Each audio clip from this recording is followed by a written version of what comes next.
This is lesson 4, differentiability. We started talking about derivatives in the last video. We'll explore that idea a little bit further here. Here we go. A derivative, we talked about this as being a function. It's a function that outputs values of the rate of change of some other function. Specifically, a derivative called f prime would give rates of change of a function f. Not all functions have derivatives that exist for all x values. If a function has a derivative, we do say it's differentiable there. To differentiate a function means we are finding its derivative. Let's talk about when a function is not differentiable, at least when looking at a graph.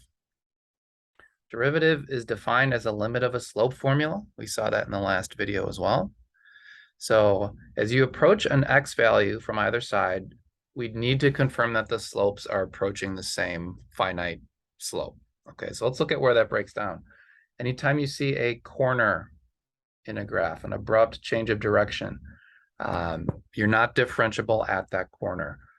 The proof would be involving noting that as you approach that point from the left side, you've got negative slopes. As you approach from the right side, you've got positive slopes. So you're not approaching the same finite value of slope for either side. I don't care about y value. Here I care about the slope. Similarly, a cusp, for same reasons as a corner, you lose differentiability at a cusp. We lose differentiability anytime you have a vertical tangent, and that's because you have slopes approaching infinity, and by definition, differentiability requires slopes approaching the same finite value. We also lose differentiability anytime you have a jump discontinuity, even though we appear to have the same slope coming in from either side. Continuity is also a requirement for differentiability. So it's impossible to say we're differentiable at a location that's not even continuous. In this next example, we actually go through the mathematical proof of why the last graph on the previous page doesn't work. This is, well, it was a piecewise function. F of x is -1 when x is less than 0. It's +1 when x is greater than 0. And what I'm doing here, I'm just taking left and right side limits of the slope formula.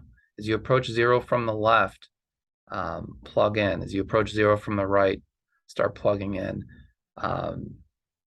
And if you go through the math on that really carefully, you will find slightly different expressions that you're evaluating in those limits that don't work out to be the same result. Because these results are not the same and not both finite, we lose differentiability. Okay, so ultimately we end up saying, in general, the limit approaching x of the slope formula, it just does not exist, different values from both sides. Example 4.2 has us going through that process again with a slightly different function. It is piecewise again. We see the definitions of the pieces next to the graph itself. But as we approach 2 from the left, here's the limit of the slope formula. Approaching 2 from the right, here's the limit of the slope formula. Both of those worked out. Finite in both cases this time, but they don't match each other. So there's your proof that you lose differentiability. This isn't exactly a corner or a cusp. It's kind of like a cusp-corner hybrid that we're seeing there. But hopefully you pick up on just looking at the graph, when you see this abrupt change of direction, you know you're going to lose differentiability. Example 4.3, we see yet another interesting, what's most likely a piecewise function. And just looking at the graph, we'll answer some questions about it. Where is it differentiable? It's differentiable.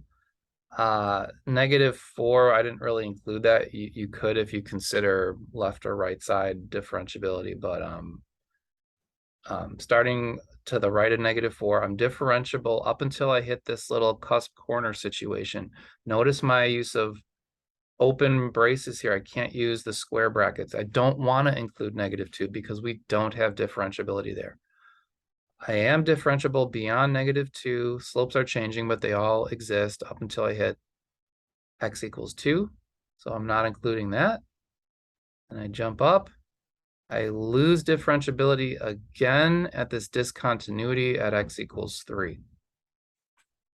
Differentiability, continuous, those are different questions. So my answer for continuity is a little different. Here I'm including -4. I do have to not include 2. Notice I do include -2. I am continuous, even though I didn't have differentiability here. I do have continuity up until 2, and then also at 3, we have issues. Positive rate of change. Where were the slopes positive? From 0 to 2, again, parentheses, braces.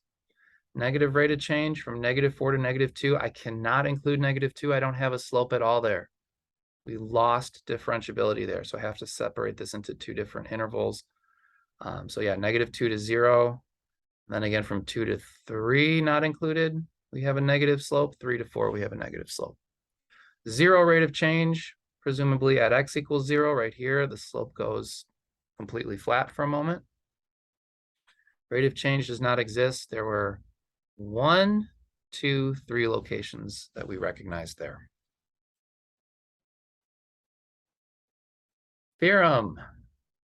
Differentiability implies continuity. It's another way of saying a function cannot be differentiable if it's not continuous. If you know you're differentiable at a certain spot, you therefore must have continuity. Here is a proof. You do not need to know the proof. Lots of people find it interesting to look through rather than just assume that I'm telling you the truth. It's nice to know where these ideas come from, so I'll leave it to you to read through on your own if you are interested. So we now know that all differentiable functions are continuous. Does that mean that all continuous functions are differentiable? And of course, the answer is no. We already saw examples of that earlier today with a corner graph, for example. One last theorem squeezed in on this page.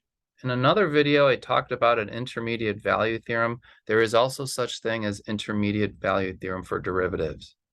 If A and B are 2 points in an interval where f prime is differentiable, I think that should have said f is differentiable, then f prime takes on every value between f prime of A and f prime of B. So a good example of what I'm talking about there is if we scroll back up to this graph on the previous page. Basically says if you have a point somewhere, wait for the screen to catch up. If you have a point somewhere in here with a slope of, -1, you've got a point over here with a slope of +1, you've got this continuous differentiable piece of a curve. Between those two locations, you are going to have a slope of every possible number between -1 through 0 and up to +1. All right.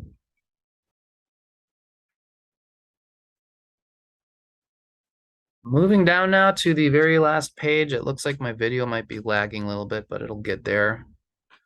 Derivatives as functions. Again, when we differentiate f and we've come to f prime itself is another function. It's just a function that gives us different information. It gives us information about rates of change.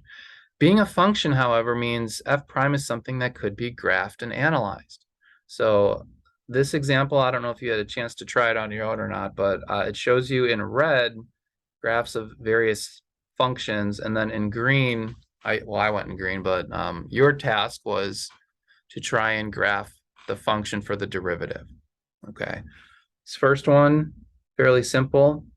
As you travel along the red curve, you notice the slope is always constant. It appears to be a slope of 2 everywhere. So if I were to graph the derivative, I'm graphing what now appears to be y values of 2. And that's the connection. The y values in a derivative graph correspond to the slopes of the original graph. In example B, slopes are changing. So when we graph the derivative, we expect the y values to be changing. And wherever my slopes were negative, I should have drawn negative y values. When my slope zeroes out, I should hit a y value of 0. When my slope starts getting more and more positive, my y values are getting more and more positive. It's no coincidence that this quadratic parabola graph results in a derivative that has a degree 1, it's linear, it's constant. Likewise, you might recognize that the final graph is a cubic. Its derivative ends up being quadratic. Okay. But yeah, go through and try that one on your own. Check your work against mine if you like. And that concludes the video. Let me know if you have any questions. Thank you.